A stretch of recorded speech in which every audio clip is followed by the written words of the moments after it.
Hello and welcome to the Monroe Method Clancast. I am Jason Monroe and this is episode 76. Now, this week we're going to talk about having a plan, but not in the sense that most people would talk about, like having a plan for how you're going to lose weight, having a plan for how you're going to exercise.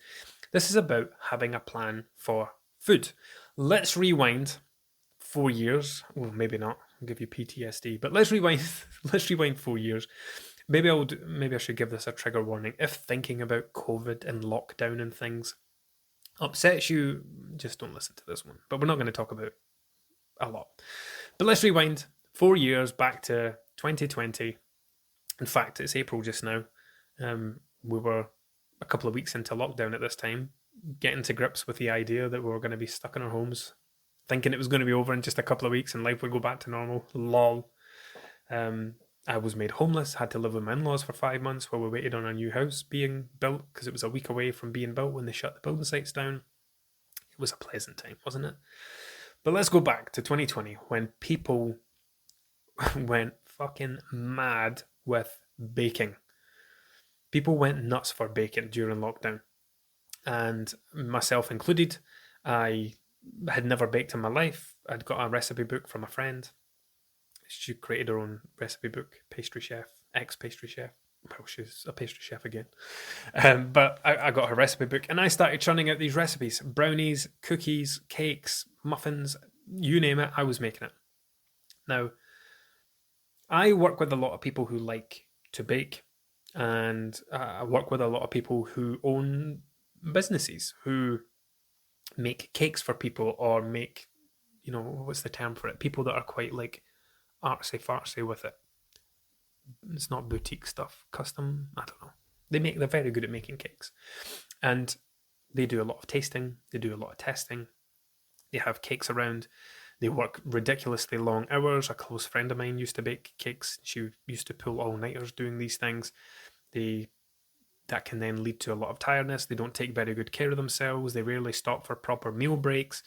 And it can lead to someone, yes, I've got this wonderful business that I love and I love making all this stuff, but it's having a massive impact on my health, more specifically on my weight.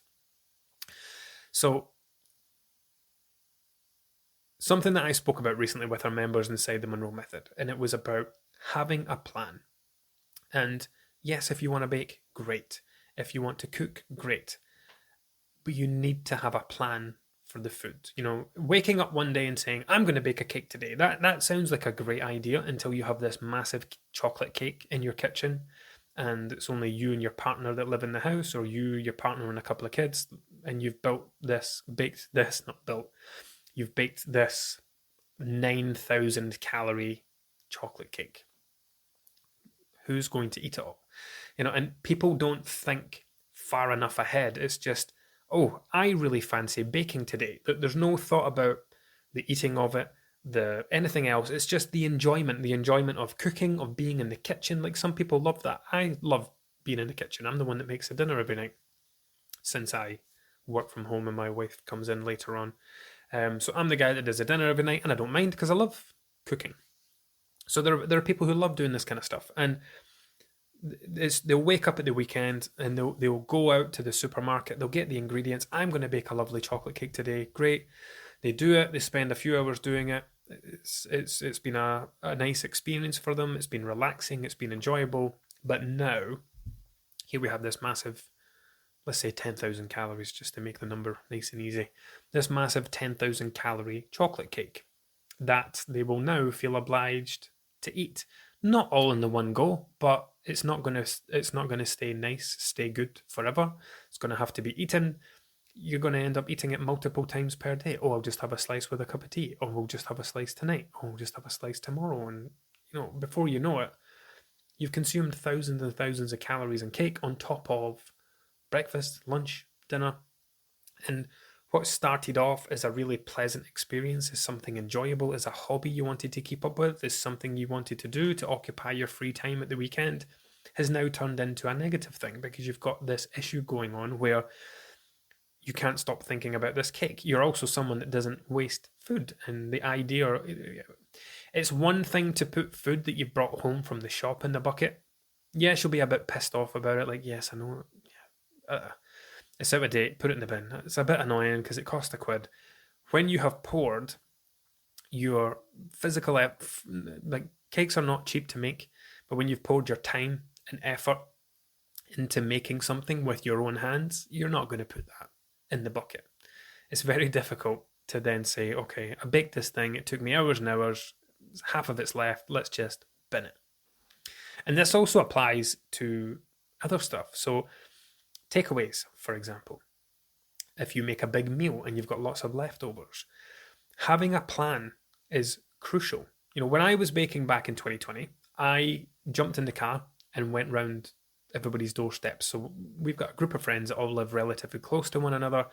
So I baked a bunch of brownies, salted caramel brownies, and we packaged them up and took them from doorstep to doorstep, leaving them around. So rather than having, these were way more calorific than a 10,000 calorie cake, rather than having 20,000 calories worth of salted caramel brownies just lying in my kitchen during lockdown for only 4 people to eat at the time. In fact, Kerr was a baby.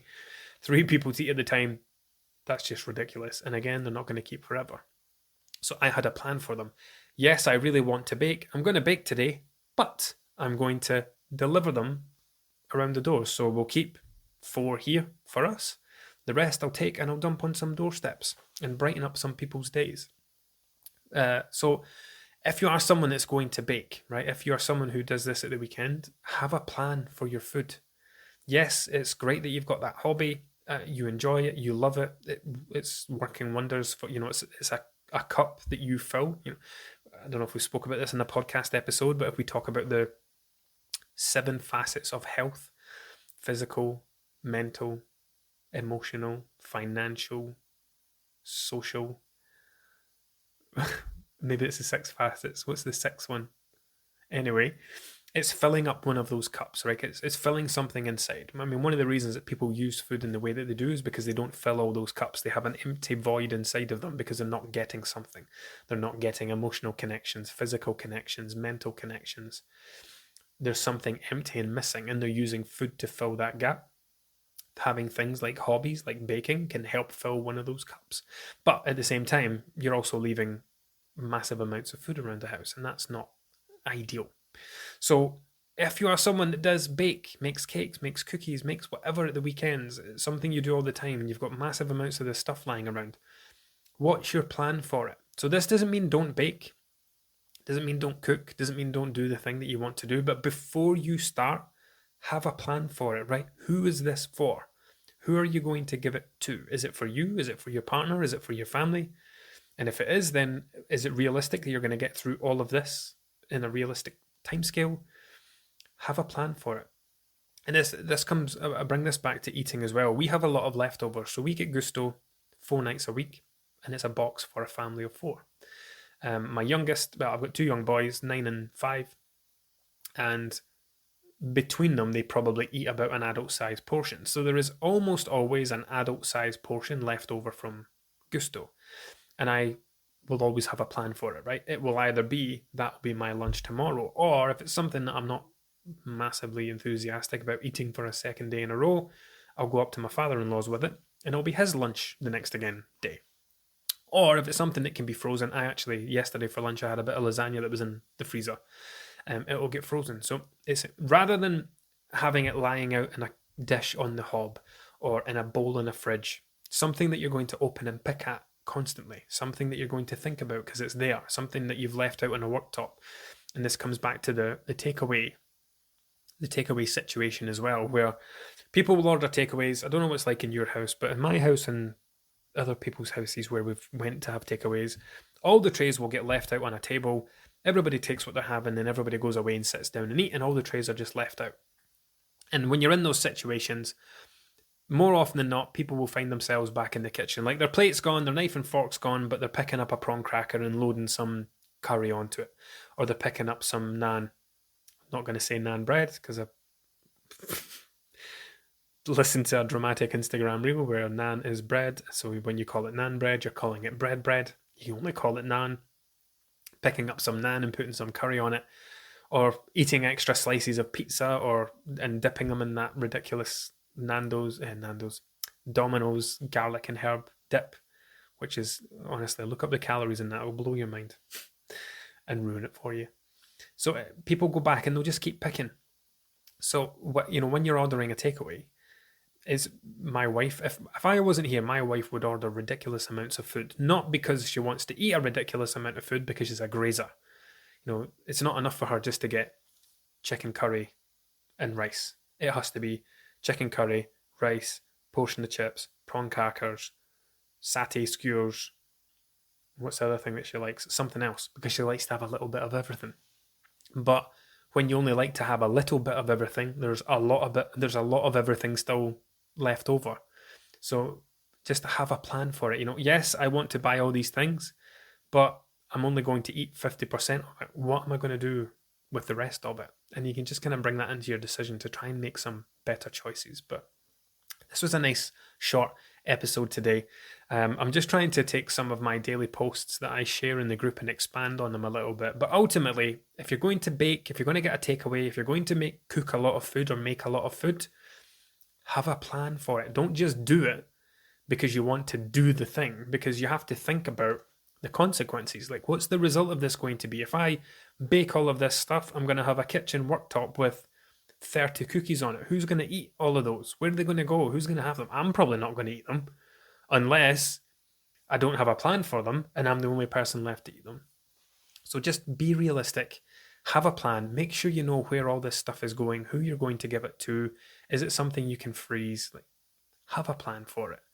And it's just one of those little things that will help you reduce these kind of unnecessary and extra eating occasions that we create through just the way that we think about things, not wanting to throw food away, not wanting to waste money, or in the case of baking your own cake, not wanting to, you might have eaten a third of the cake and nobody really wants to eat anymore, but there's still 2/3 left, so you force yourself to get through it. Nobody was going to want to throw that in the bin.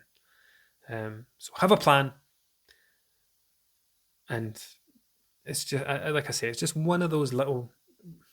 In past episodes, I've spoken about people having like 50 to 100 different things in their life that add calories onto their diet. This is just one of them. And if we can make changes to each of these little things, it brings the total number of calories you're consuming in a day down. It brings your level of consumption down. And it's going to be something that will help you not gain weight in the first place, but more easily maintain your weight in the future. So have a plan. I'll see you next time.